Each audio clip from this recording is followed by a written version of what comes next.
Saya mau bilang pada saudara, Tuhan rindu menolong saudara di bagian pertama, tapi saudara biasa menempatkan Tuhan di bagian terakhir. Kok bisa begitu pendeta? Bisa. Waktu kita ada masalah, orang tidak serta-merta berharap pada Tuhan. Tidak. Waktu ada masalah dia bilang tenang, tenang. Kok ini, mai tua pun kakak pun adik kandung pun saudara perempuan pun ipar pun ini pun itu.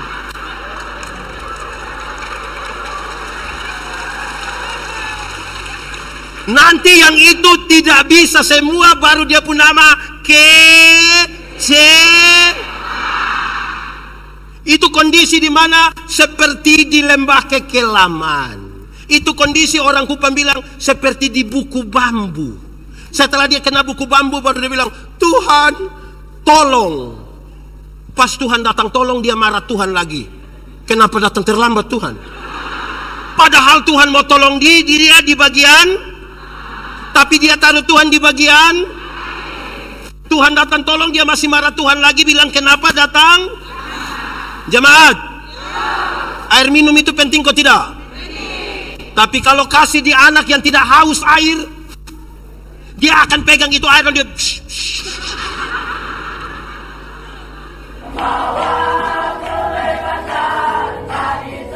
Tapi saya mau kasih saudara, Mazmur yang luar biasa ini Daud menulisnya. Tuhan adalah gembalaku, takkan kekurangan aku, yang menuntun aku ke air yang tenang, berumput hijau dan seterusnya. Daud bilang begitu. Apakah memang itu yang Daud terasa? Jawabannya tidak. Bahkan tidak sama sekali. Bukan itu yang dia rasa. Itu hanya cita-cita. Itu bahkan hanya cita-cita masa lalu. Cita-cita masa lalu itu sama kayak kita punya bayi dong, duduk cerita dengan cucu baru dia bilang begini, sebenarnya dulu bayi tentara tapi tidak jadi. Ada semangat mau jadi tapi tidak jadi. Pendeta, kalau memang itu hanya cita-cita masa lalu dan bukan dirasa oleh Daud, lalu Daud mengalami apa? Daud hanya gembala kambing domba di padang, yang ketika akan dicari salah seorang dari anak-anak Isai untuk menggantikan Saul, dia punya bapak sendiri tidak yakin dia punya bapak juga tidak yakin. Tapi Tuhan bekerja dengan luar biasa. Tuhan rubah gembala ini menjadi seorang raja. Daud kira kalau Tuhan yang panggil, Tuhan yang rubah dia, pasti air tenang, rumput hijau, segar jiwa, pasti kok Tuhan yang panggil. Lalu itu yang dia rasa tidak. Apa yang dia alami? Satu, Daud kasih hamil orang punya istri. Dia punya nama siapa itu perempuan? Dia punya nama siapa? Siapa di antara kita yang kasih hamil orang punya istri terus dia bangun dia bilang, Tuhan. Stres Bapak, stres. Betul kok tidak? Di WKB begini ada yang pernah terjadi begitu? Ada. Coba tanya dia, itu aman kok tidak? Tidak aman. Ngeri. Ini perempuan sekarang hamil. Lalu apa yang dilakukan oleh Daud? Dia bangun sebuah konspirasi untuk membunuh itu perempuan punya suami. Dia pun nama suara kecil. Orang di WK Bubak ini pendiam-pendiam semua. Betseba punya suami nama Uria atau Urea. Saudara lihat, dia punya istri hamil, bukan urus selesaikan masalah. Daud panggil Yoab, Yoab bikin perang, taruh Uria paling depan. Musuh datang, kamu sengaja lari, matilah Uria. Ini baik. Rumput hijau, ngeri. Sampai di situ tidak. Daud punya anak laki-laki, berjuang begitu rupa untuk merampas dia punya bapak punya jabatan. Dia punya anak nama siapa? Nama siapa? Absalom dong tidak tahu, tapi Gemoy dong tahu. Ini orang dong macam apa? Saudara bayangkan, coba kalau lawan politik itu orang lain dari partai lain, mungkin gampang. Ini anak sendiri. Air segar. Saudara bisa bayangkan kondisi Daud waktu itu. Anak sendiri yang mau rampas dia punya bapak. Saudara bayangkan, di sini pernah terjadi pemilihan RT? Ada pernah terjadi pemilihan RT di sini? Ada kok tidak? Yang bakal ibu-ibu itu repot itu. Cukup di situ? Tidak. Daud punya anak laki-laki memperkosa dia punya anak perempuan. Siapa perkosa siapa?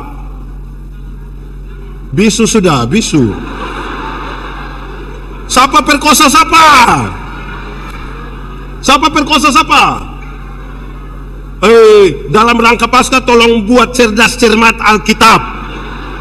Hadiah sepeda juga tidak apa-apa. Amnon memperkosa jemaat. Di sini tidak ada jemaat. Jemaat. Siapa di antara kita yang dia punya anak laki-laki perkosa dia punya anak perempuan terus dia bilang yes? Begitu. Mengerikan bagi ini keluarga. Cukup sampai di situ? Tidak. Tambah lagi. Daud punya anak laki-laki membunuh dia punya saudara. Daud punya anak laki-laki juga. Siapa bunuh siapa? Siapa bunuh siapa? Ternyata dong simpan seperti Maria, semua hanya simpan di hati. Absalom membunuh Amnon oleh karena pemerkosaan tadi. Ini satu bapa menyaksikan dua anaknya berkelahi dan satu membunuh satu. Rumput hijau, menurut saudara itu rumput hijau? Itu rumput kering. Cukup sampai di situ? Tidak, tambah lagi. Daud punya anak, ambil Daud punya istri, gundik-gundik, taruh di atas suatu rumah dan bersetubuh dengan mereka, disaksikan oleh segenap umat Israel. Air segar itu air mendidih. Bayangkan sebuah keadaan yang sangat bermasalah. Menurut saudara, dalam masalah yang kurang lebih 5 ini, Daud aman-aman saudara? Daud beres? Dia senyum-senyum? Daud coba menggambarkan keadaan yang luar biasa ini dalam satu kalimat yang dikenang sepanjang masa ketika Daud bilang seperti di lembah kekelaman. Sama-sama 1, 2, 3. Seperti di lembah kekelaman. Mau mati rasanya. Daud menggantikan Saul. Harapannya adalah harus lebih baik atau lebih tidak baik. Tapi ternyata Daud lebih rusak. Daud telah gagal bagi keluarganya. Daud telah gagal bagi bangsanya. Rumah tangga hancur, bangsa juga hancur. Seperti di lembah kekelaman.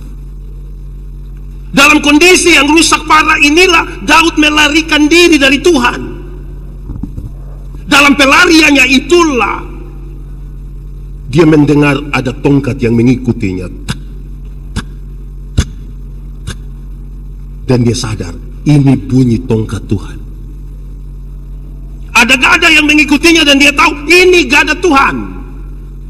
Kalau kita dramatisir sedikit, Daud balik, Tuhan kenapa ikut-ikut saya? Saya sudah tidak mampu, saya sudah gagal bagi rumah tangga, saya sudah gagal bagi bangsa. Saya tidak bisa, mau mati rasanya keadaan ini. Desa-desa di pedalaman Afrika, saya belum pernah di sana. Kok saya tidak pernah di sana, saudara, kesenang. Desa-desa di pedalaman Afrika punya satu kebiasaan yang menarik. Kalau satu orang mau disebut pemuda, orang kampung biasa bawa ini anak yang mau disebut pemuda, bawa ke dalam hutan, ikat dia punya mata, malam-malam begini bawa dia di dalam hutan.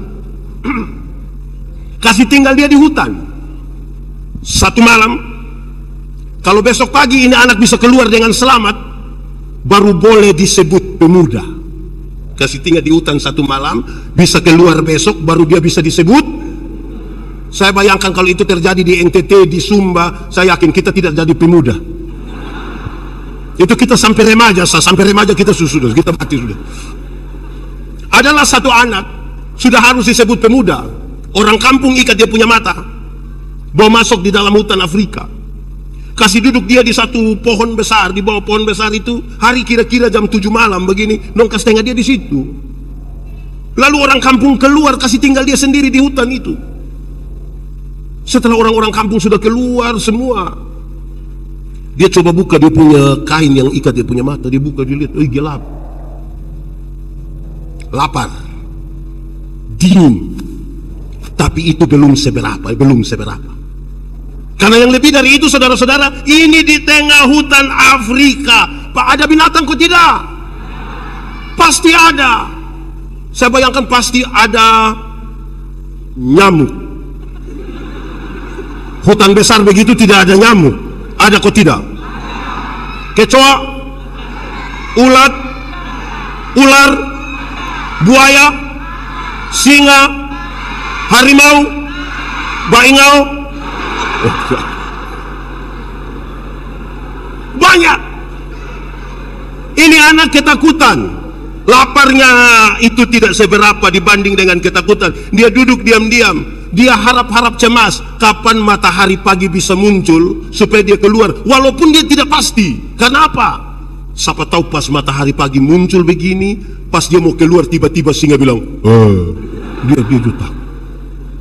Hari kira-kira jam 4 subuh, tiba-tiba dia rasa, dia dengar ada sesuatu jalan menuju dia. Dia dalam hati mati, sudah mati. Ini barang makin dekat. Dia makin takut. Dia mau berteriak, tapi dia takut juga. Siapa tahu ini barang tidak lihat dia, pas dia berteriak baru barang bilang dia. Dia diam saja, tapi ini barang makin dekat sampai dia tidak tahan. Tiba-tiba dia balik. Waktu dia balik begini, ternyata. Kenapa saudara lihat saya? Saudara lihat macam kita terlalu tegang, saudara-saudara. Biasa-biasa sajalah. Ini barang makin dekat, ini anak suka ketakutan sekali. Waktu dia balik belakang begini, ternyata apa coba? Apa? Nyamuk. Waktu dia balik belakang begini, ternyata dia punya bapak yang berdiri di belakang. Dia terharu sekali, dia berteriak, "Bapak!" Terus dia pun bapak bilang, "Ya anak, tidak mungkin." Dia berteriak, "Bapak!" Terus dia pun bapak bilang, "Omong deng." Dan dia pun bapak sambut dia sekali. "Bapak!" "Ya anak." Terus ini anak bilang begini, "Bapak!" Kan dia pun bapak ada berdiri pegang parang, pegang tombak, ada busur anak panah. Dia bilang, "Bapak, sejak kapan bapak berdiri di sini? Sejak kapan bapak berdiri di sini?" Dia punya bapak bilang, "Anak, bahkan sebelum orang kampung membawamu ke tempat ini, bapak sudah ada di sini." Menangis, dia peluk dia pun bapak, dia bilang begini, "Bapak, kenapa bapak mau lakukan itu untuk saya? Saya ini bukan anak yang baik, tidak selalu ikut papa punya mau juga, tapi kenapa bapak mau lakukan itu untuk saya?" Sambil sapu-sapu di kepala dia pun bapak bilang begini, "Anak, bapak mana di dunia yang ingin menyerahkan anaknya kepada kematian? Anak, bapak mana di dunia yang ingin mendengar kabar bahwa anaknya celaka? Bapak mana di dunia? Anak, kalau sampai ada binatang buas yang datang kepada kamu menyerang kamu, papa yang akan mati duluan karena kamu." Kira-kira itu gambarannya dalam pelarian Daud. Karena realitas kehancuran yang membuat dia tidak berdaya, dia bilang seperti di lembah kekelaman. Pengalaman perjumpaan dengan Tuhan melalui tongkat dan gada itu membuat dia punya pernyataan yang menarik. Saya memang gagal bagi keluarga, saya secara politik gagal, tapi dalam perjumpaan dengan Tuhan saya ingin mengatakan Tuhan akan menyiapkan hidangan bagiku bahkan di hadapan lawan-lawanku. Ada musuh, bahkan musuh itu ada di dalam rumahnya sendiri. Dia dalam pengalaman politik yang luar biasa, tapi dia bilang begini, Tuhan menyiapkan makanan bagiku bahkan di hadapan lawan-lawan. Dia punya pernyataan lebih. Saya telah gagal bagi bangsa ini, saya telah gagal bagi keluarga, saya tidak pantas, tapi oleh karena pengalaman perjumpaan dengan Tuhan, Tuhan akan mengurapi kepala saya dengan minyak. Saya akan jadi imam bagi keluarga saya dan bagi bangsa ini, walaupun saya gagal. Berkat jasmani, berkat rohani, kebajikan, kemurahan akan Tuhan berikan bagi saya. tapi ada konsekuensi logis di balik itu semua bagi sebuah pemulihan. Dia bilang begini, dan karena itu aku akan diam dalam rumah Tuhan berapa lama? Berapa lama? Kira-kira begitu. Itu kronologinya. Jemaat, tinggal 10. Jemaat, ada satu keluarga kecil di Amerika. Saya juga belum pernah bisa. Mereka punya anak laki-laki umur 6 tahun. Pas itu anak umur 6 tahun, dia punya mama hamil lagi. Dorang dapat tambah satu anak, berarti anaknya ada berapa sekarang? Tapi sayang, anak yang kedua ini cacat. Entah virus apa yang kena di ini anak. Ini anak keriput dari ujung kaki sampai ujung kepala. Ini anak kelihatan seperti bayi-bayi tua yang sudah mau mati karena kulitnya berkeriput semua. Dokter panggil dia punya bapak mama. Dokter bilang begini, Pak, Ibu, ini Pak dengan Ibu punya anak, tapi saya mau kasih tahu, ini anak cacat. Kami menduga ini anak hanya akan hidup paling lama 4 tahun. Paling lama berapa? Setelah kasih tahu begitu, orang dua suami istri bicara, Ma, ini anak cacat, tapi ini kita punya anak. Walaupun dia hanya akan hidup 4 tahun, mari kita lakukan yang terbaik bagi ini anak. Papa lakukan dia punya, Mama lakukan dia punya. 1 tahun, 2 tahun, dia punya mama beli satu kereta dorong kecil untuk dia punya anak laki-laki yang besar. Dia bilang kepada dia punya anak, Kak, pagi-pagi kakak muat kakak punya adik di atas kereta dorong, bawa dia keliling ini perumahan biar dia dapat udara baru, biar dia dapat sinar matahari pagi, mungkin akan buat dia sedikit lebih enak. Senang sekali dia punya kakak ini. Ambil kereta dorong dia punya adik keluar keliling kompleks, dia punya kakak punya teman-teman, lihat bilang, "Woi, kau dorong siapa itu?" "Saya punya adik." "Boleh kami lihat?" "Boleh."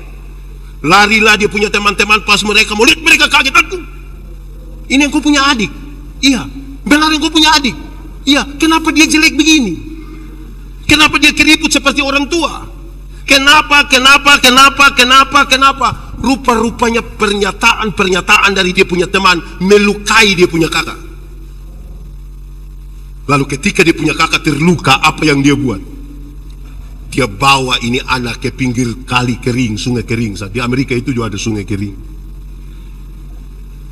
Dia buang ini anak di situ. Bukan saja buang, dia marah-marah. Gara-gara engkau, saya pun teman omong-omong. Gara-gara engkau, lebih baik engkau mati lebih cepat daripada hidup. Jangan tunggu 4 tahun, mau mati sekarang. Setiap kali dia buang dia punya adik itu, dia punya adik mau coba berusaha bangun, dia tendang dia punya adik kasih jatuh. Dia punya adik mau bangun, dia tendang ulang kasih jatuh. Dia lakukan tiap hari, tiap minggu, tiap bulan, tiap tahun, tanpa dia ketahui oleh dia punya papa mama. Sampai satu hari ketika mereka duduk di sekitar meja makan, dia punya mama lihat pada anak yang cacat ini, dia mama bilang begini, "Nak, nanti mama ambil makanan buat adik ya." Dia punya anak ini bilang, "Tidak usah mbak, tidak usah." Loh, kenapa tidak usah? Waktu ini anak bilang tidak usah, dia coba berdiri. Bukan saja dia berdiri, dia coba jalan. Bukan saja jalan, dia sampai ke tempat makan dan dia ambil makanan sendiri. Dia punya mama kaget bukan main. Dia punya mama kasih tahu dia punya suami, "Papa, Tuhan buat mujizat. Kenapa? Anak kita yang bungsu dia sudah bisa jalan." Dia punya suami bilang begini, "Mama, kasih tahu tetangga-tetangga, kasih tahu keluarga, kumpul semua besok sore jam 4 kita bikin ibadah syukur." Berkumpullah semua keluarga, berkumpullah semua tetangga yang ada di situ. Dia punya mama bangun bilang begini, "Saudara-saudara, kami undang saudara-saudara hadir di rumah kami bersama-sama dengan kami karena Tuhan buat perkara dalam rumah kami.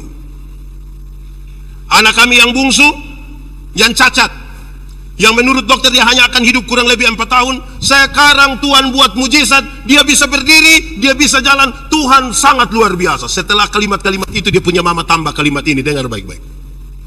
Dia mama bilang begini, "Tuhan telah pakai dia punya kakak laki-laki yang penuh kasih sayang, telah mengajar adiknya untuk bisa jalan. Saya ulang ini kalimat. Tuhan telah pakai dia punya kakak laki-laki yang penuh kasih sayang. Tiap-tiap hari mengajar adiknya untuk bisa jalan. Saya mau tanya, dia punya kakak penuh kasih sayang? Dia punya kakak penuh kasih sayang? Dia punya kakak sendiri juga penuh kasih sayang. Jemaat, saudara punya masalah? Tidak usah omong. Saya lihat yang ini muka masalah semua. Masalah ialah kesenjangan antara harapan dan kenyataan. Ulangi, masalah ialah kesenjangan antara harapan menikah umur 28, kenyataan 34. Harapan menikah dengan dia, ternyata dia nikah dengan kita pun teman. Harapan jadi anggota dewan, kenyataan. Harapan musim tanam jalan, kenyataan hujan turun belum. Banyak hal buat kita ada kesenjangan antara harapan dan dalam masalah itu. Pernahkah saudara merasa Anda sendiri? Yang datang kok janji-janji palsu itu dong suruh jalan semua toh. Saudara merasa ditinggalkan, saudara merasa sendiri, bahkan kadang-kadang saudara merasa sangat tidak adil. Pernah merasa begitu? Lalu apa yang ingin saya sampaikan kepada saudara di dalam nama Tuhan Yesus? Yang ingin saya sampaikan kepada saudara adalah dalam masalah dan semua orang meninggalkan saudara, saudara terhakimi secara sosial, saudara telah kehilangan semuanya, saudara merasa tidak berdaya, saudara merasa sendiri. Saya mau bilang pada saudara, saudara tidak sendiri. Hei pendeta, kalau saya tidak sendiri, lalu saya dengan siapa? Saudara sementara bersama-sama dengan Tuhan. Hei pendeta, kalau saya bersama-sama dengan Tuhan, lalu Tuhan buat apa dan Tuhan di mana? Saya mau bilang pada saudara, waktu saudara sendiri dan tidak berdaya, itulah Tuhan sementara melatihmu untuk bisa berjalan.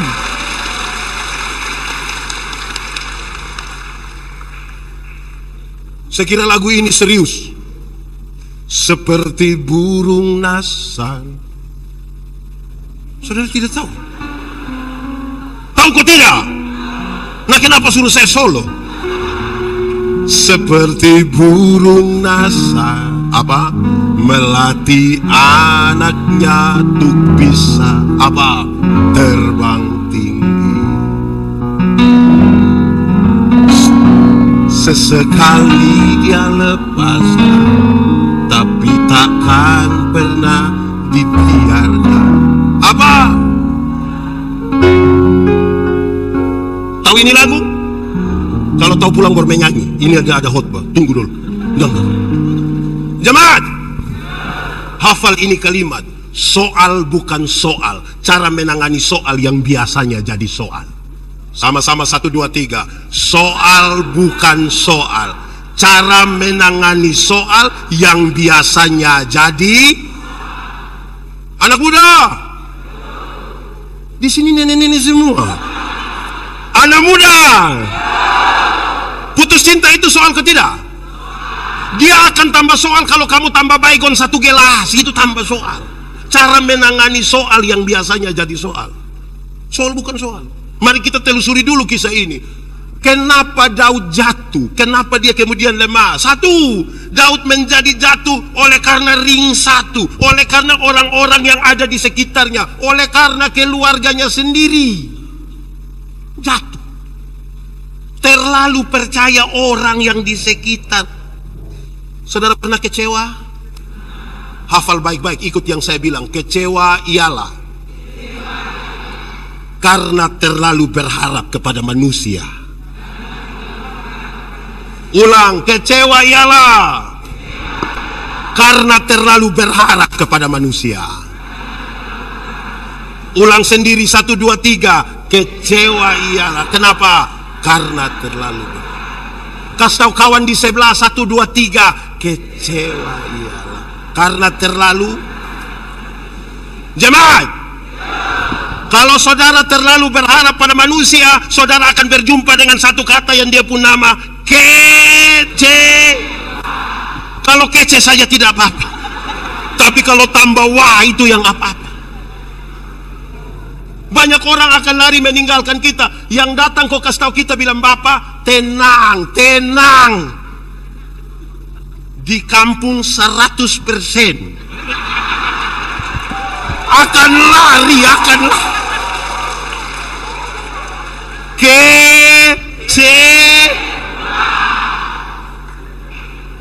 mereka akan lari. Dia jatuh karena orang-orang terdekat.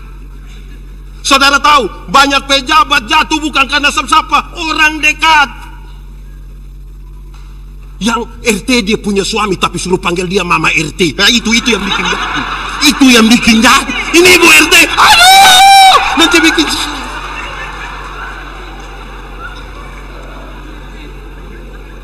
Yang kepala sekolah dia punya suami tapi suruh panggil dia Mama Kepsek. Oh. Lama-lama dia tanda tangan rapor dong, kok bikin susah kita semua. Ini anak muda. Yang camat itu kampung Bapak, kamu jangan bikin diri ke kamu yang camat, berhenti. Bikin susah Bapak. Hati-hati deh orang dekat, hati-hati. Kita baru dapat jabatan sedikit, lolos anggota dewan, jadi eselon 2, lolos jadi bupati, wakil bupati. Kita aman-aman. Keluarga di kampung yang bilang, tenang, tenang, aman, tenang. Jemaat, Tuhan menolong kita di pertama-pertama atau terakhir-terakhir? Tuhan biasa tolong kita di pertama atau terakhir? Pertama atau terakhir? Pertama atau terakhir? Saya mau bilang pada saudara, Tuhan rindu menolong saudara di bagian pertama, tapi saudara biasa menempatkan Tuhan di bagian terakhir. Kok bisa begitu pendeta? Bisa. Waktu kita ada masalah, orang tidak serta-merta berharap pada Tuhan, tidak. Waktu ada masalah dia bilang, tenang, tenang. Kok ini, mai tua pun kakak pun adik kandung pun saudara perempuan pun ipar pun ini pun itu.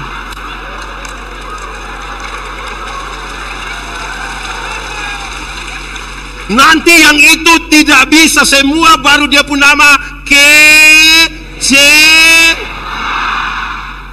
itu kondisi di mana seperti di lembah kekelaman. Itu kondisi orang Kupang bilang seperti di buku bambu. Setelah dia kena buku bambu baru dia bilang, Tuhan tolong. Pas Tuhan datang tolong, dia marah Tuhan lagi. Kenapa datang terlambat Tuhan? Padahal Tuhan mau tolong dia di bagian, tapi dia taruh Tuhan di bagian. Tuhan datang tolong, dia masih marah Tuhan lagi, bilang kenapa datang. Jemaat, air minum itu penting kok tidak? Tapi kalau kasih di anak yang tidak haus air, dia akan pegang itu air dan dia pakai main-main. Pernah lihat anak kecil siram-siram pakai itu air mineral? Karena dia haus atau tidak? Tidak. Memulai sebuah pemulihan harus mulai dari kerinduan dan rasa haus kita akan Tuhan. Kalau tidak bisa, Jemaat, Tuhan biasa menempatkan manusia pada 3 kondisi. 1, ada kondisi di mana kita mau, Tuhan juga mau. Kita mau, Tuhan bilang yes. Oh itu senang. Itu kepingin bersaksi di semua. Bila perlu datang yang pendeta, saya bersaksi dulu, saya bersaksi. Itu status di Facebook itu, Tuhan Yesus baik, Tuhan Yesus teramat baik. Kalau kita mau, Tuhan juga. Tapi ada kondisi kedua, kita mau tapi Tuhan tidak mau. Pernah alami? Banyak.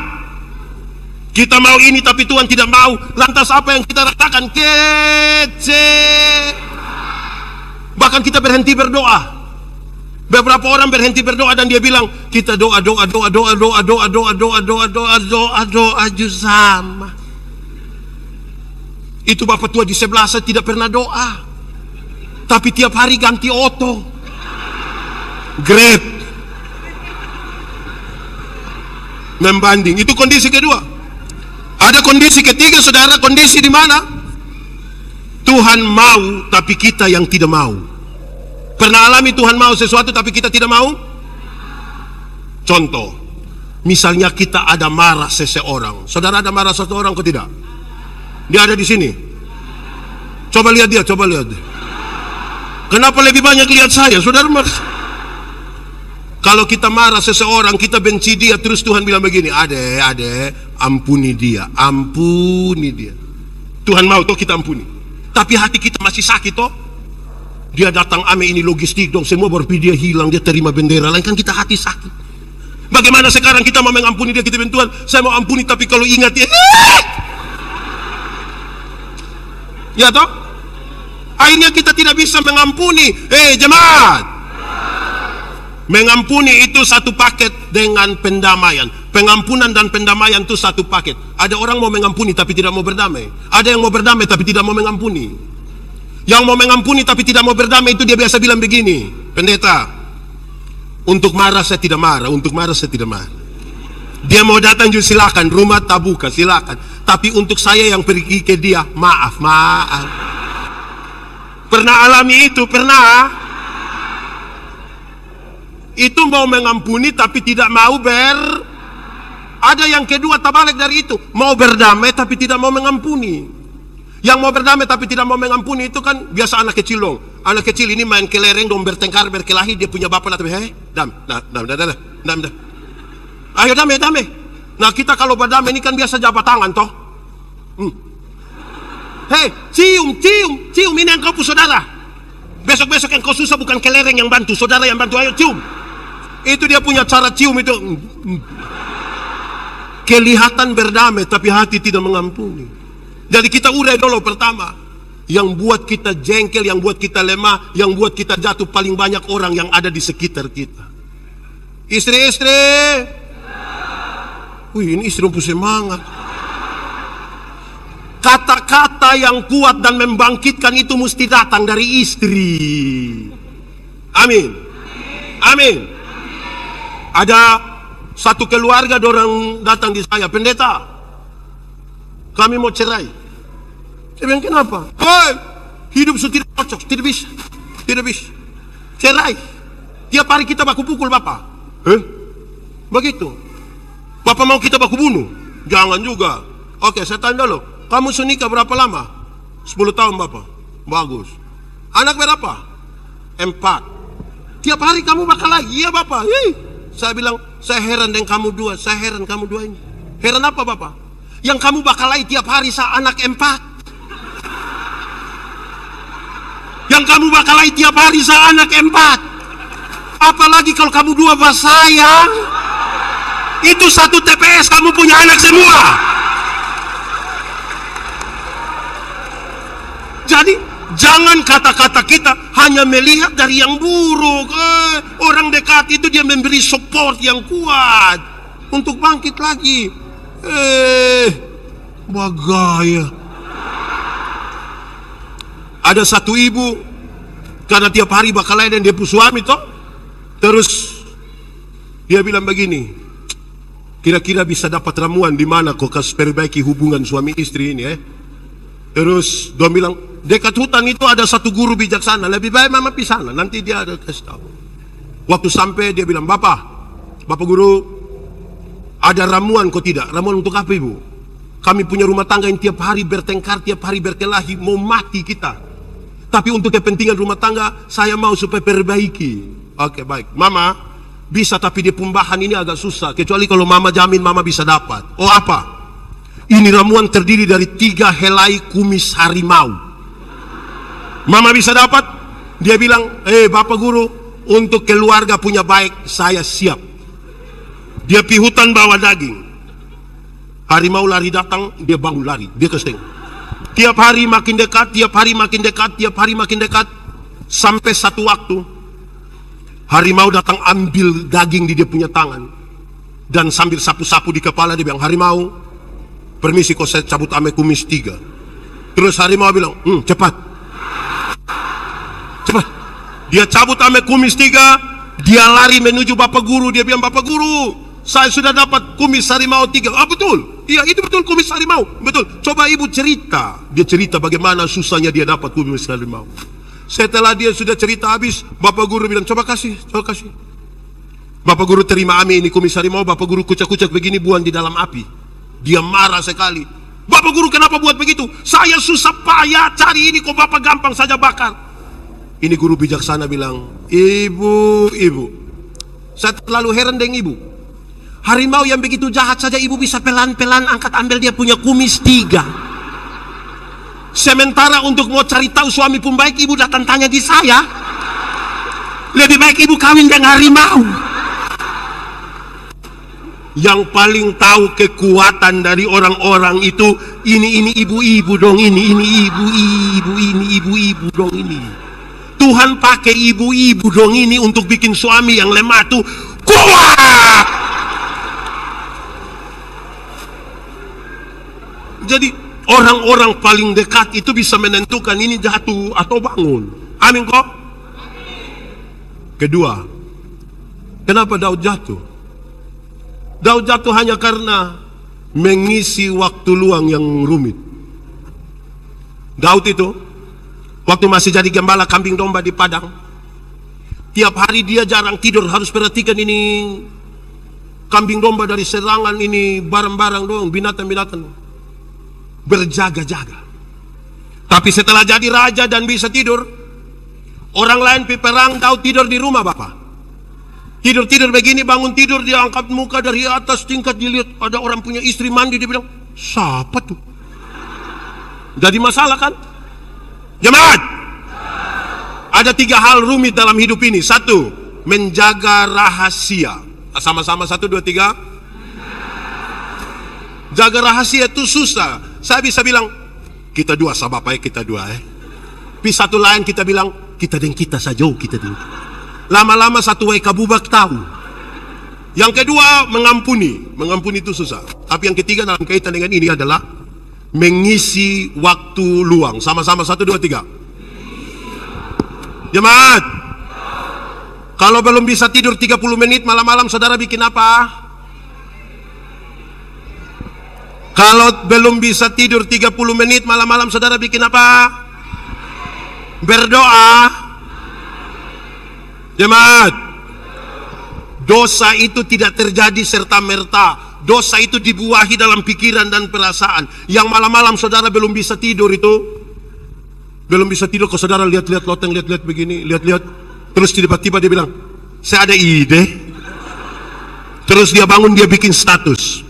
Sudah jam 12 lebih 45 menit tapi mata belum bisa tertutup. Ah, itu soal. Jemaat, pernah naik motor? Pernah berhenti di lampu merah? Lampu merah yang di samping situ biasa berapa lama? 1 menit. Taruhlah 1 menit. Saudara dengan motor sampai, pas sampai begini, saudara berhenti, saudara lihat di papan reklame, ada ibu satu baju merah, ada mobil satu warna hitam. Saudara lihat itu nona tuh lihat ke saudara, bukan lihat ke orang lain. Beberapa detik kemudian saudara lihat itu nona turun dari itu papan jalan menuju saudara, bukan ke orang lain. Beberapa detik kemudian saudara dengar itu nona panggil saudara punya nama. Beberapa detik kemudian saudara rasa itu nona mulai pegang saudara pun tangan. Beberapa detik kemudian orang-orang dibilang, woi jalan sudah.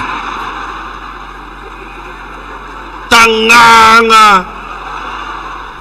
1 menit di lampu merah saja pikiran kita bisa kemana-mana, bisa kemana-mana. Apalagi ada 30 menit belum bisa tidur. Waspadalah.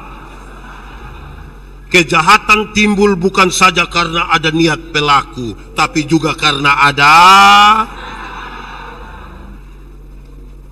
Hati-hati dengan waktu luang, hati-hati. Itu bisa buat kita lemah atau tambah kuat. Hati-hati dengan waktu luang. Tapi ketiga dulu, Daud, pemulihan terjadi itu paling pertama adalah pemulihan relasi. Pemulihan apa? Pemulihan relasinya luar biasa. Dengan Tuhan, dengan dirinya, dengan sesama. Tanpa pemulihan relasi tidak bisa saudara.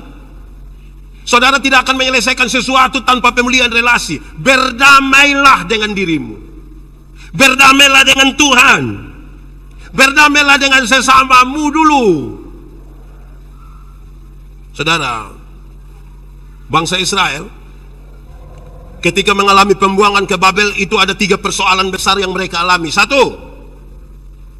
secara politik nasional mereka tidak punya pemimpin. Semua orang tidak suka dijajah, tapi siapa mau pimpin siapa?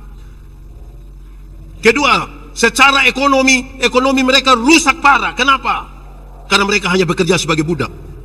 Dari pagi sampai malam bekerja bagi kepentingan perempuan. Mereka tidak punya simpanan yang baik. Mereka makan seperti apa adanya saja untuk mempertahankan hidup. Tapi yang ketiga, setelah bait Allah di Yerusalem dihancurkan, tidak ada lagi tempat bagi mereka untuk belajar etika, moral, iman. Setelah 70 tahun di Yerusalem, dengarlah seruan para nabi. Pulanglah ke Yerusalem, pulanglah ke Yerusalem. Tapi sampai di sana, jangan pilih duluan pemimpin, jangan. Jangan urus duluan ekonomi, bangun duluan bait Allah, tempat di mana engkau belajar etika, moral, dan iman. Sebab apa? Kalau engkau jadi pemimpin tapi tidak punya etika, moral, dan iman, menghancurkan bangsamu. Engkau kaya raya tapi kalau tidak punya etika, moral, dan iman, menghancurkan keluargamu. Bangun duluan benteng yang kuat di sini, dimulai dari pemulihan relasi. Jemaat, saya akan mendampingi banyak caleg, banyak kandidat kepala daerah, banyak orang. Kadang-kadang kita bukan membangun sebuah spiritualitas, tapi kita membangun pencitraan. Kita bisa tulis melayani lebih sungguh. Ayat Alkitab semua kita tulis baik-baik di situ. Tapi memang itu yang kita lakukan belum tentu. Nanti saudara, kita tidak aman dalam kita hidup kalau tidak mulai dari pemulihan dulu. Anggaplah pemulihan relasi itu begini.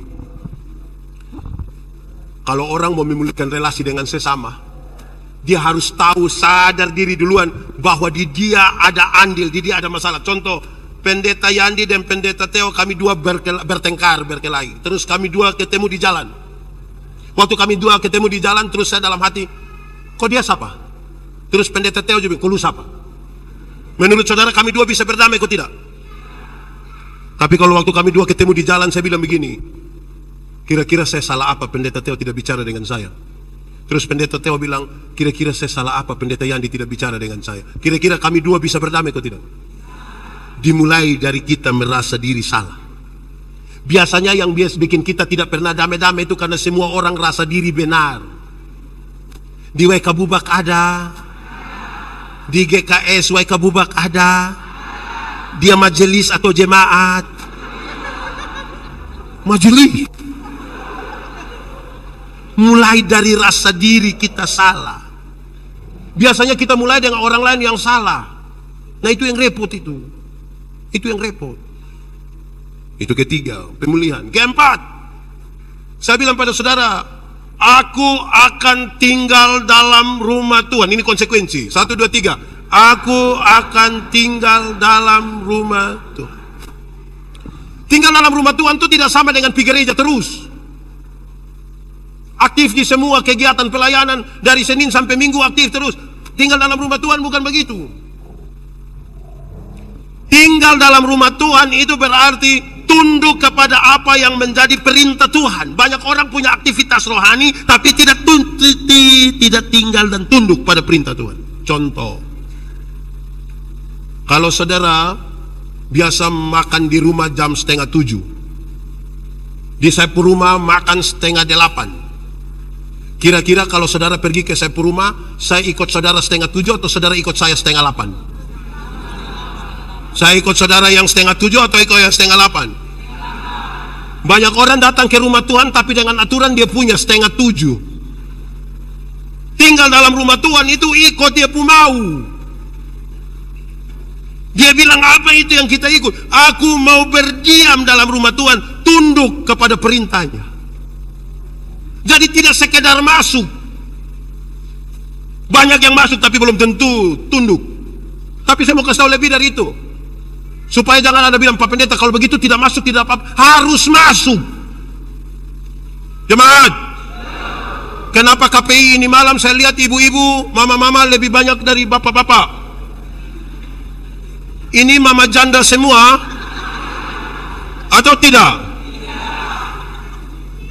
Teh bapak. Ini bapak dong, ini juga terlalu. Ini bapak dong, ini juga kadang-kadang. Saya suka bilang di mana-mana ada jemaat ini yang pemalas gereja su terlalu. 1 tahun itu dong bisa gereja hanya 2 kali. Natal 1 kali, Paskah 1 kali. Makanya dia punya nama Jemaat Napas. Karena Natal 1 kali, Paskah 1 kali, singkatan tambah panjang, Napas 1-1. Kalau senapas 1-1 itu tiba-tiba ingat gereja mati pun. Ada jemaat yang selama hidup ikut ibadah itu mungkin 4, 5, 6 kali saja. Pertama waktu dia nikah, kedua waktu anak baptis, ketiga waktu anak sidi, keempat kemungkinan besar waktu pemakaman dia. Ini bapak-bapak dong, ini jurusan bapak-bapak. Woi, woi, mantap. Tepuk tangan dulu guys bapak-bapak. Ada bapak-bapak nih yang waktu masih pacaran, rajin sekali dia jemput dia punya pacar itu pergi ibadah di gereja, rajin sekali, rajin. Nanti sudah menikah, istri pergi ke gereja dia tidak pergi. Terus pendeta tanya, "Bapak, kenapa kasih tinggal ibu sendiri pergi ke gereja? Kenapa bapak tidak pergi?" Terus dia bilang, "Pendeta, waktu pendeta kasih nikah saya dan ibu, kami dua telah menjadi satu. Jadi mama kalau sudah pergi itu sama dengan bapak sudah hadir. Memangnya kalau mama sumakan sama dengan bapak sumakan?"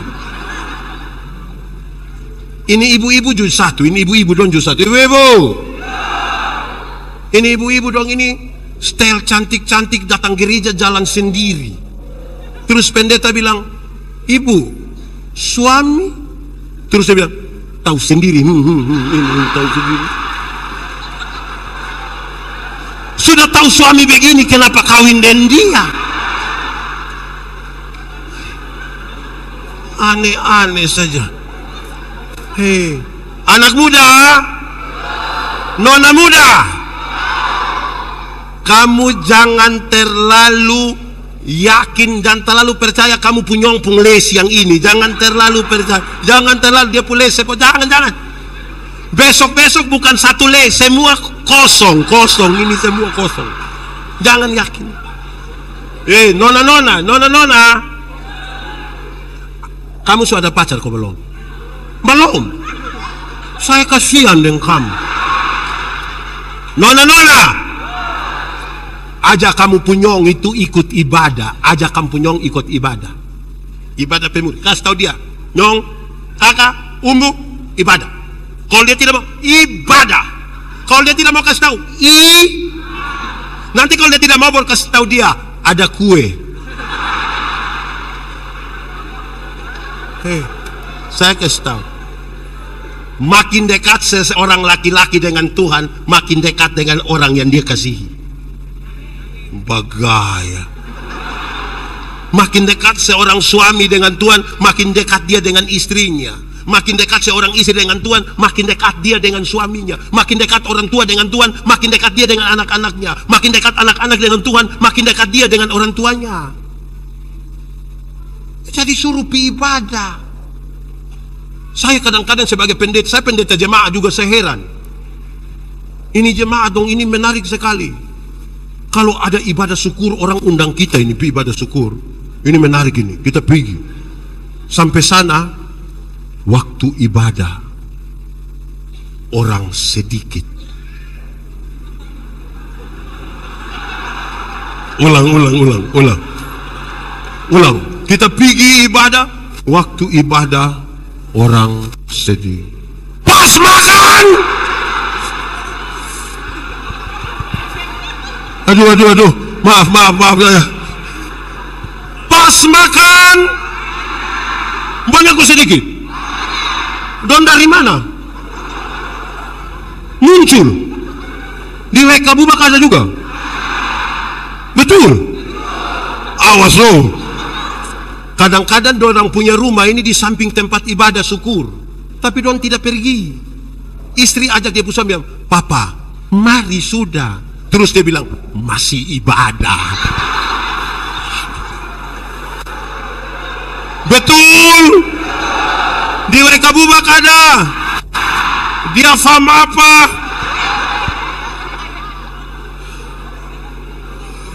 Saudara kalau tidak setia beribadah, mau pemulihan apa saudara? Mau pemulihan apa? Ada ruang-ruang tertentu dalam hidup kita yang hanya Tuhan yang bisa isi untuk menolong kita. Spiritualitas itu gerakan dari dalam keluar untuk membangun, bukan dari luar ke dalam. Dari dalam keluar. Yang di dalam itu dia punya nama teologi, yang keluar itu etika. Perjumpaan teologi dan etika itulah spiritualitas. Menggerakkan orang dari dalam untuk membangun hidup dan seterusnya. Itu spiritualitas. Orang kalau spiritualitas bagus, dia dapat lihat sampah, itu diangkat sebegini, karena ada gerakan dari dalam keluar.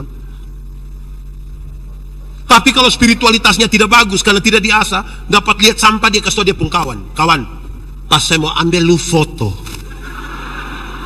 Itu namanya pencitraan. Saudara tidak bisa bangun hidup dan pemulihan itu dengan pencitraan, tidak bisa. Dia harus dibangun di atas spiritualitas, dimulai dari pemulihan relasi, tinggal di dalam rumah Tuhan. Mesti begitu. Kita ini kadang-kadang pencitraan. Di rumah makan tidak tahu berdoa, tapi pas di gereja orang bagi nasi, dia cepat-cepat tutup mata. Dia buka mata, orang masih berdoa, dia tutup ulang mata, baru dia lihat begitu. Di sini ada laki-laki kau perempuan, laki-laki. Siapa pun suami, coba angkat tangan, siapa pun suami. Tidak bisa begitu, saudara. Bangun kita pun hidup. Saudara, Daud itu pernah sangat kuat. Bagaimana dia kuat?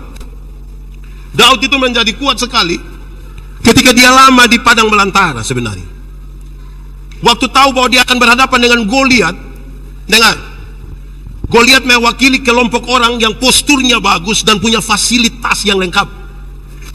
Sementara Daud mewakili kelompok orang dengan postur kecil dan fasilitas biasa. Kalau Daud tiap hari hanya duduk dan berpikir tentang kelebihan Goliat, itu belum perang dia suka kalah. Tapi bagaimana dia membangun kekuatan? Dia berlatih.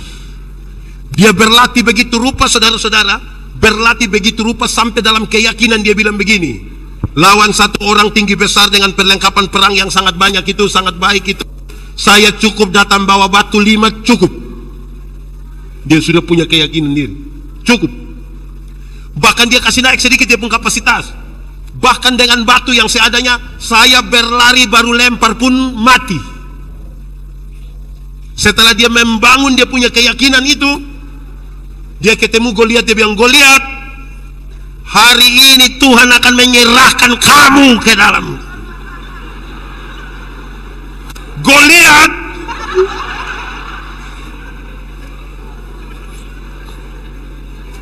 jadi dia bekerja. Tapi bekerja dia sudah pastikan dia punya kapasitas diri, baru dia dalam keyakinan iman dia bilang, hari ini Tuhan menyerahkan engkau kepada.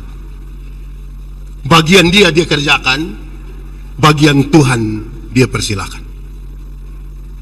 Jemaat, ora et labora artinya apa? Itu dia pun nilai hanya 75. Kalau olah et labora artinya berdoa dan bekerja, 75. Yang 100, mau tahu yang 100? Yang 100 itu ora et labora artinya berdoa dan bekerja keras. Ora et labora artinya keras. Jangan balik doanya yang keras-keras sampai kehabisan tenaga kerja. Jemaat, Tuhan memberi makan kepada burung pipit, tapi tidak melemparkan gandum ke dalam sangkarnya. Itu burung mesti keluar dari sangkarnya dan mencari di ladang-ladang di mana-mana. Resiko dia kena. Di sini ada yang biasa fiti burung. Hai.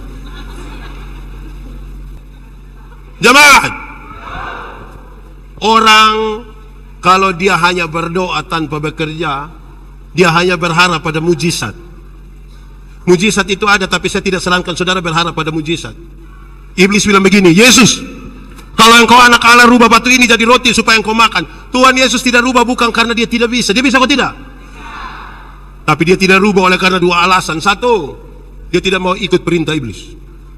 Tapi yang kedua, Dia mau kasih tahu, masa mau bikin roti saja pakai mujizat? Kalau bikin roti pakai mujizat itu tiap hari di toko Borneo di Kupang itu mujizat terus. Mujizat roti kelapa, mujizat roti manis, roti. Hei jemaat, dulu ada satu binatang dia pun nama ayam. Sekarang juga.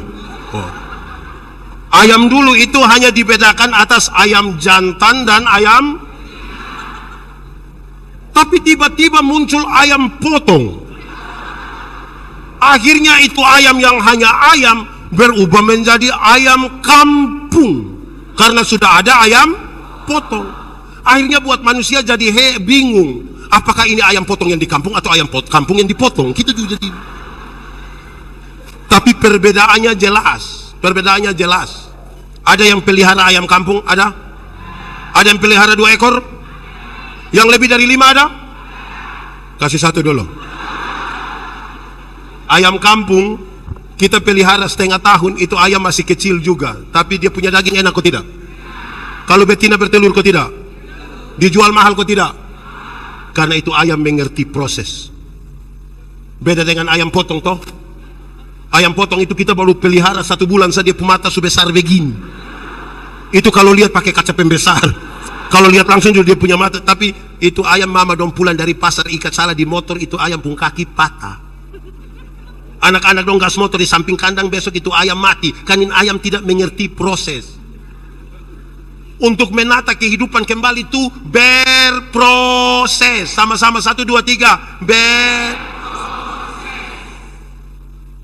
Orang yang berproses dan menata hidup dia tahu kapan bekerja, kapan berhenti bekerja, kapan menikmati hasil pekerjaan, kapan bersama dengan keluarga, kapan mesti berdiam diri dan membiarkan Tuhan bekerja. Terkoneksi antara apa yang kita imani, apa yang kita pikirkan, apa yang kita ucapkan, apa yang kita lakukan. Jemaat, mati hidup Tuhan yang atur, amin. Nah, itu perkara iman.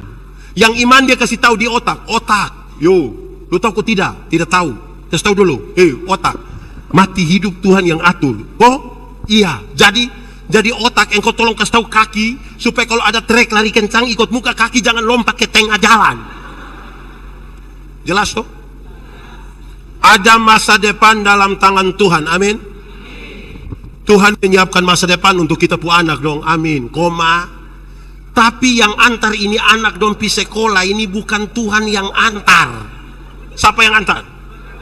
Siapa yang antar? Atau siapa di WK Bubak ini karena dia terlalu sibuk, pagi-pagi dia berdoa, Tuhan saya sibuk jadi Tuhan tolong jemput anak. Tuhan yang jemput pulang kita menangis, ibu menangis. Jadi kerjakanlah bagian kita, kerjakanlah sama-sama 1, 2, 3 kerjakanlah. Saya dalam satu seminar saya bilang begini, jemaat, orang yang beriman pura-pura adalah orang yang tidak mengisi otaknya dengan ilmu, yang tidak bekerja dengan tangannya, talenta dan kesempatan yang Tuhan kasih, tetapi selalu berdoa minta diberkati. Itu iman pura-pura. Tidak isi otak dengan ilmu, tidak bekerja dengan karunia, talenta, kesempatan yang Tuhan kasih, tetapi selalu menyanyi, kiranya Engkau memberkati aku berlimpah. Kerja. Jemaat, kalau tangan kanan gatal artinya siapa yang ajar Susi? Kalau tangan kanan gatal artinya mau dapat uang. Kalau tangan kanan gatal artinya dapat uang, berarti orang koreng itu kaya raya. Kok itu bukan tangan kanan saya yang gatal, semua bagatal habis. Jemaat, Alkitab kasih tahu satu-satunya cara untuk dapat berkat ialah kerja. Apa? Kerja, bukan bagatal, kerja. Nah, bukan dulu kok garu-garu begini, garu-garu begini. Nah,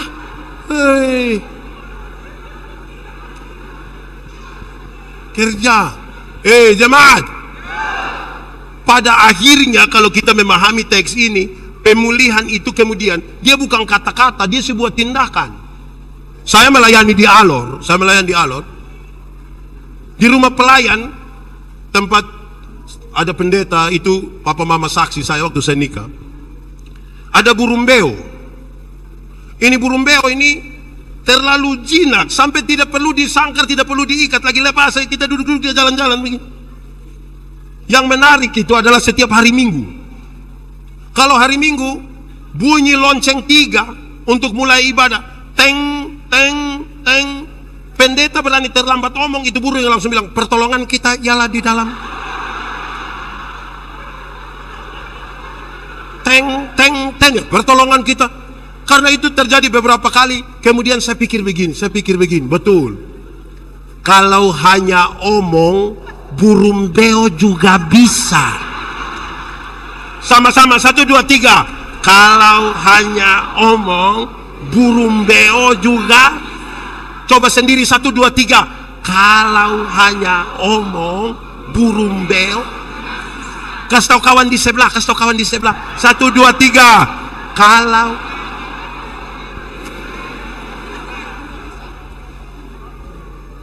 mantap toh? Kita kan lebih dari burung beo toh? Betul kok tidak? Nggak hanya omong. Jemaat, orang tua di kampung kasih tahu kita bilang begini, coba-coba naik kelapa, kalau tidak bisa naik ulang. Pesannya ada 2. Dia kasih tahu, pertama, kalau Anda pernah mencoba, maka ada 2 kemungkinan, bisa berhasil, bisa gagal.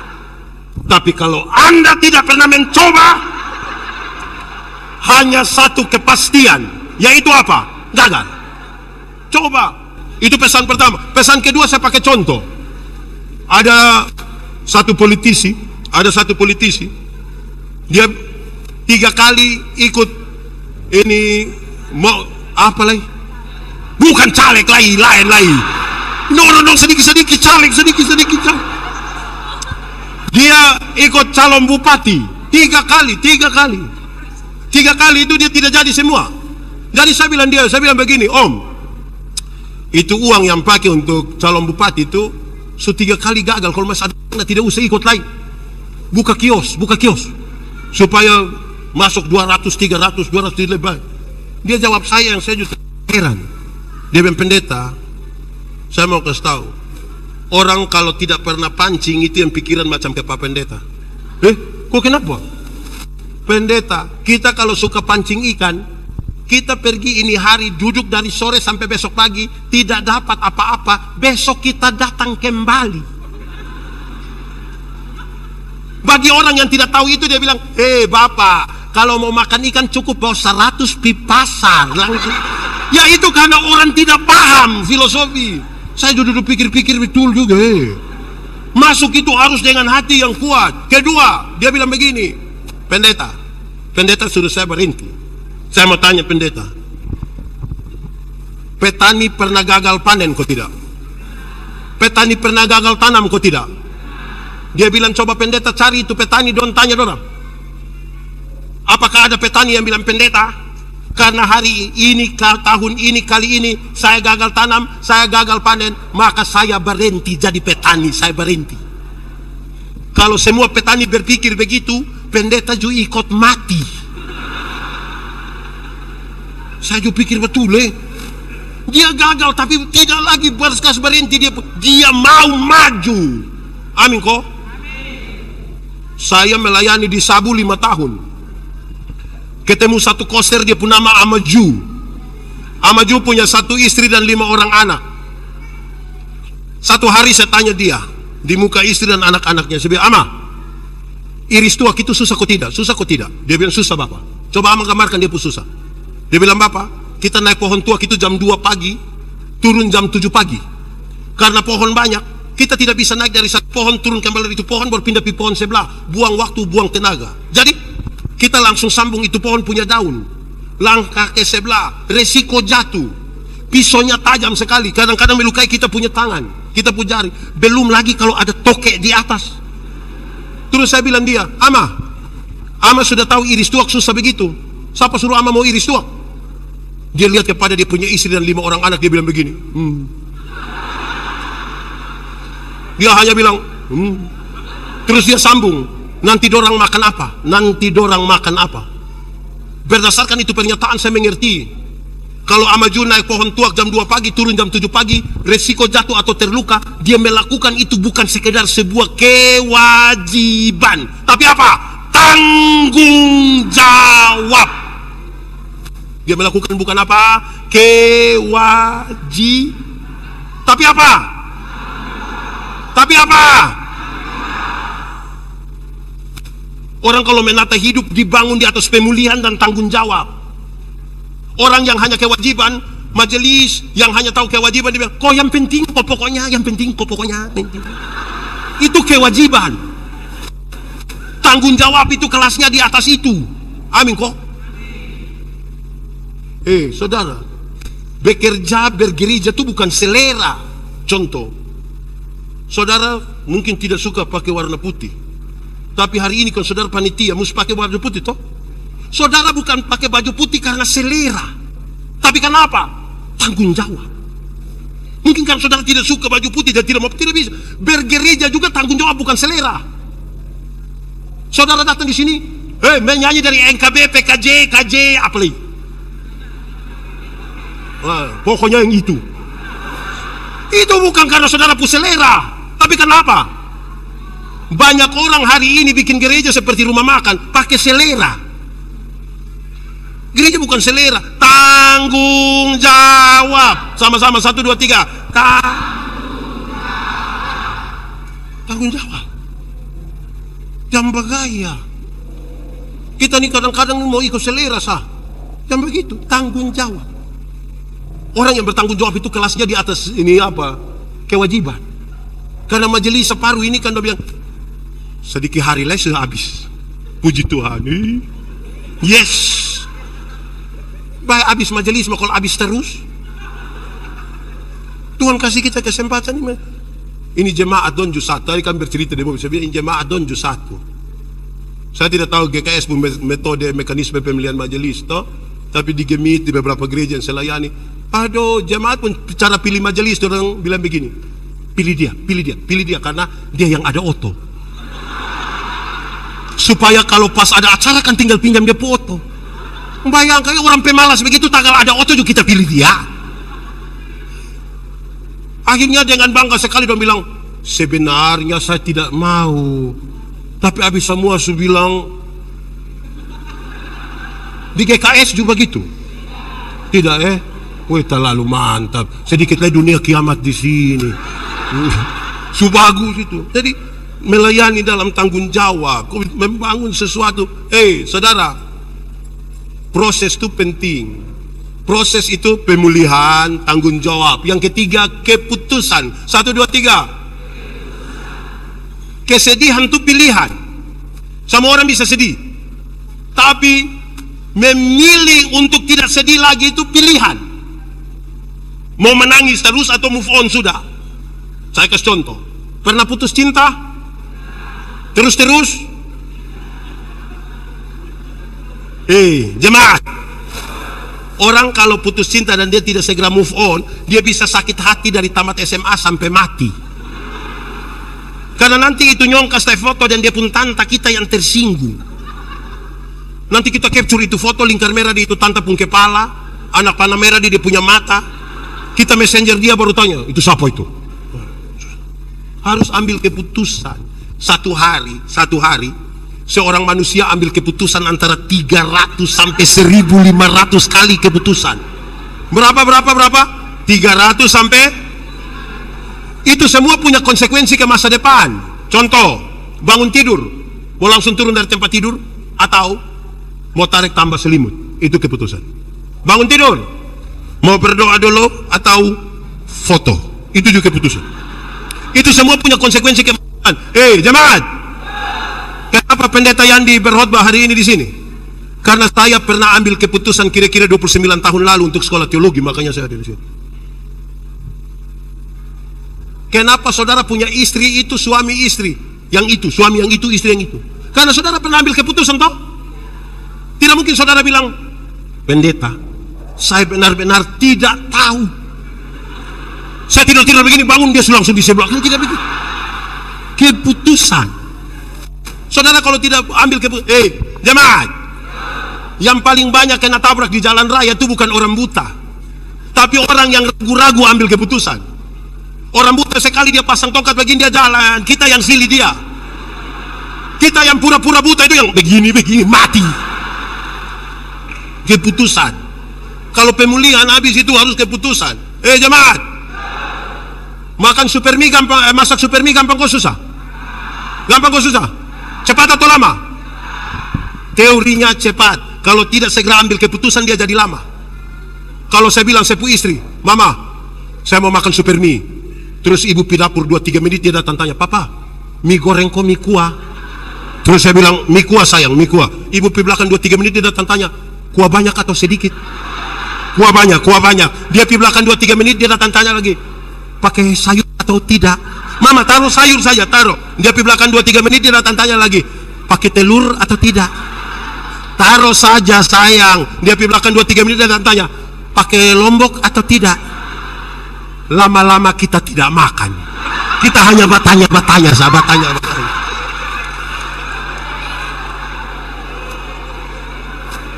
Jemaat, orang tua dulu bilang, di satu hari yang sama kita buru rusa 2 ekor sekaligus, dua-dua tidak dapat, mesti buru. Alkitab bilang orang yang mendua hati tidak akan pernah tenang dalam hidupnya. Bagi seorang perempuan, ada 2 laki-laki suka dengan dia, yang harus dia lakukan adalah ambil keputusan. Bukan tiap malam hanya bilang ini. Lama-lama tidak keputusan. Sama-sama 1, 2, 3 keputusan. Orang yang tidak ambil keputusan itu tiap hari dia hidup hanya membanding-bandingkan dengan orang lain. Tidak mensyukuri apa yang ada padanya, tapi mencemaskan orang lain pun barang. Lama-lama orang lain yang beli kulkas, dia yang tidak tidur di rumah.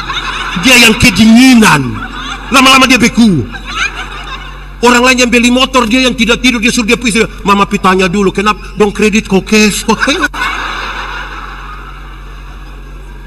Hidup jam begitu. Keputusan. Sama-sama 1, 2, 3. Ibu-ibu, kalau suami banding ibu-ibu dengan ibu-ibu lain mau? Sebentar pulang dari sini terus suami bilang, mama, kenapa mama tidak sama dengan ibu di sebelah? Wih, pasti lu pindah di sebelah. Jadi saudara-saudara itu serius. Untuk kita menata kembali kita punya hidup harus dengan keputusan. Tidak bisa kita, Tuhan kasih kita, jemaat ikut ini, jemaat ikut ini. Masa lalu tidak bisa dirubah, tapi masa depan bisa dirancang. Ulang, masa lalu tidak bisa dirubah, tapi masa depan bisa dirancang. Jangan balik ke masa lalu. Jemaat, Tuhan kasih kita leher ini agak lentur sedikit, kok sesekali bisa lihat di belakang. Tapi bukan tiap hari hanya jalan begini, saya begini. Lihat sedikit ke masa depan, dia begini. Itu terlalu tinggi sayang. Amin kok? Itu dimulai dari pengambilan keputusan. Kita mau jadi apa? Mau bikin apa? Saudara, Tuhan menolong orang yang mau menolong dirinya. Daud punya masalah tuh banyak dan besar, yang tadi saya sudah gambarkan di awal. Tapi sejarah mencatat bahwa dia adalah raja paling sukses di Israel sepanjang masa. Karena dari keberanian dia mengambil keputusan, pemulihan dia dengan Tuhan. Baru sebentar dia Tuhan adalah gembalaku, takkan kekurangan aku. Ia membaringkan aku di padang yang berumput hijau. Ia membimbingku ke air yang tenang. Ia menyembah jiwaku. Ia menuntun ke jalan yang benar. Oleh karena apa? Namanya sekalipun Aku berjalan dalam lembah kegelapan.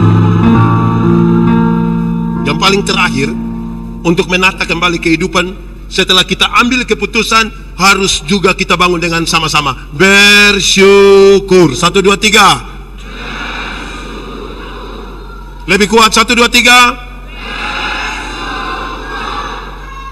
Bersyukur itu cara terbaik menikmati hidup. Orang yang tidak tahu bersyukur itu, dia pun hidup hanya mengeluh saja. Tiap hari ketemu pendeta dia hanya patah leher berlebihan. Bapak, hidup ini terlalu berat, lu mati sudah. Hidup itu bersyukur sedikit. Amin kok. Hafal, bersyukur ialah waktu di mana seluruh pikiran, perasaan, kehidupan hanya tertuju pada Tuhan. Ulang, bersyukur ialah waktu di mana seluruh pikiran, perasaan, kehidupan hanya tertuju kepada Tuhan. Jemaat, hati manusia lebih besar dari isi dunia. Artinya, biar isi dunia semua isi di dalam hati manusia, tetap masih kurang juga. Itu hanya bisa ditutupi, karena manusia tidak puas kan? Hanya bisa ditutupi dengan bersyukur. Dulu kalau kita baru pertama kali beli HP, kita bilang yang penting HP. Mau murah kok apa, yang penting. Kok di sini bilang halo, di sana juga halo. Tapi kalau hati tidak bersyukur, tiba-tiba HP Android keluar, dia mulai cari kelemahan dari HP lama. Dia bilang, wah HP sekarang tidak bisa. Di sini orang bilang halo, di situ dia bilang hola. Oh ini HP tidak bisa pak, kadang-kadang dia lompat sendiri dari atas oto. Dia mulai cari-cari kesalahan. Jemaat, contoh, kita jalan kaki, kita berdoa, Tuhan kasih saya sepeda 1. Tuhan kasih sepeda 1. Dia naik 2-3 bulan, dia berdoa, Tuhan naik sepeda memang enak, tapi tanjakan yang di sana itu betis dan paha. Jadi yang kau punya mau, kalau bisa motor 1. Tuhan kasih motor 1, dia naik 5-6 bulan, dia berdoa, Tuhan naik motor memang enak, tapi sepu istri berat 80. Anak dong 3 orang baru montok-montok semua. Setiap kali motor bunyi, 4 mau naik motor Tuhan. Jadi motor bawa masalah baru dalam kami punya rumah tangga. Jadi Tuhan, kamu punya mau? Kalau boleh oto 1 Tuhan. Pick up juga tidak apa-apa. Tuhan kasih oto 1, dia naik barang 1 tahun, dia berdoa, Tuhan naik oto memang enak. Ibu juga naik, dia duduk paling muka. Tapi anak kami yang pertama sudah kawin dengan orang Sabu Tuhan, tinggal di Mesara. Masa Sabu pakai oto? Jadi yang kau punya mau?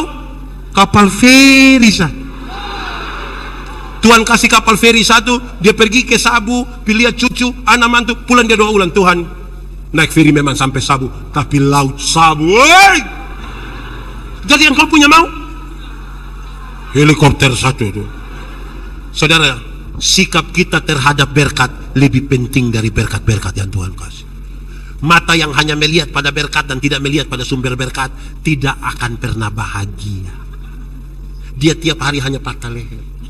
Baru dia bilang, pendeta hidup ini terlalu, mati sudah kalau nanti. Jemaat, nabi yang terutama dalam masyarakat Israel adalah Nabi Elia. Nabi siapa? Nabi siapa? Ada yang rindu seperti Nabi Elia, boleh angkat tangan. Ini tidak mau. Nah, mau ke siapa saja. Saya tanya banyak orang, rindu seperti Elia? Iya. Oke, mari kita lihat. Jemaat, waktu itu hujan tidak turun 3 tahun. Terus Tuhan bilang, Elia, pergilah ke sungai Kerit. Aku akan memerintahkan burung apa? Burung apa? Gagak. Oh kakak. Burung gagak untuk memberi makan kepada engkau. Jemaat, kalau Tuhan suruh burung elang bisa bawa ayam 1 ekor buat Elia. Tapi Tuhan suruh burung gagak. Saudara pernah lihat burung gagak? Lihat siapa pun burung gagak. Pertanyaan itu penting. Saudara kalau tidak pernah lihat burung gagak, saudara tidak akan pernah mengerti arti itu firman. Kenapa? Paruh burung gagak yang seperti itu tidak dapat membawa barang yang berat. Dia hanya bisa membawa roti yang tipis. Jadi Elia makan roti yang tipis. Paru burung gagak yang seperti itu tidak bisa menghancurkan daging yang masih segar, kecuali daging itu hampir busuk. Karena itu burung gagak dikenal sebagai burung pemakan. Jadi daging yang dibawa kepada Elia itu daging yang hampir busuk. Sementara saya mau tanya saudara, pernah makan roti yang tipis dengan daging hampir busuk? Pernah? Kalau saudara belum pernah makan begitu, hanya satu kata sama-sama, bersyukur. Karena Nabi yang luar biasa itu masih makan daging yang hampir busuk dan roti yang tipis. Masih pernah makan begitu? Saudara masih makan daging yang mantap-mantap bagus toh? Bersyukur. Habis makan daging itu, Tuhan bilang, Elia, pergilah ke Sarfat. Jarak dari Kerit ke Sarfat itu kira-kira 100 mil. 100 mil berarti kurang lebih 160 km.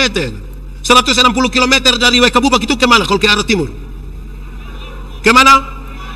Dari sini ke Wengapu, jalan kaki. Sekarang saya mau tanya, pernah jalan kaki 160 km dari sini ke Wengapu? Saudara kan naik motor, naik oto toh?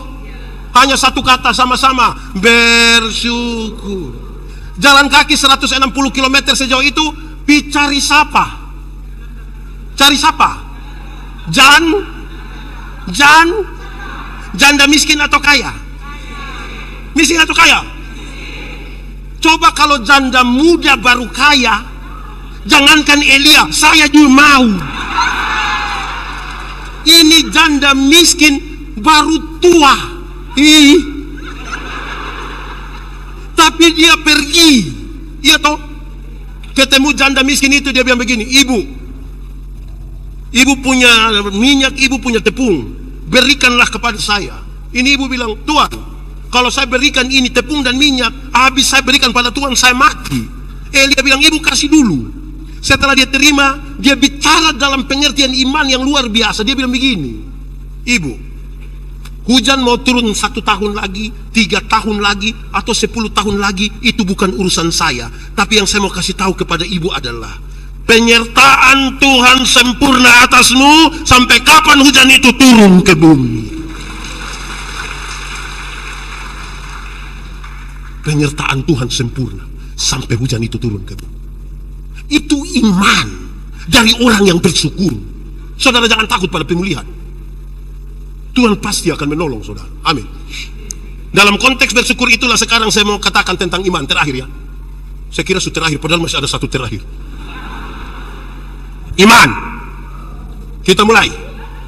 Siapa yang mulai? Dia terlalu semangat. Wow. Iman ialah dasar dari segala sesuatu yang kita harapkan dan bukti dari segala sesuatu yang tidak kita lihat. Mari kita lihat konteksnya. Dasar. Dasar itu fondasi, dasar itu fenderen. Pernah lihat fenderen? Pernah lihat fondasi? Teori tentang fenderen, fondasi itu ringan. Teorinya bilang begini, fondasi kuat, bangunan kuat, fondasi miring, bangunan. Dia dasar dari apa? Dasar dari yang kita harapkan. Harapan itu apa? Cita-cita masa depan, idealisme, mimpi, visi. Saudara mau jadi Bupati Sumba Barat, silakan, itu visi. Saudara mau jadi orang terkaya se-Indonesia, silakan, itu mimpi. Yang ibu-ibu, nona-nona mau jadi wanita tercantik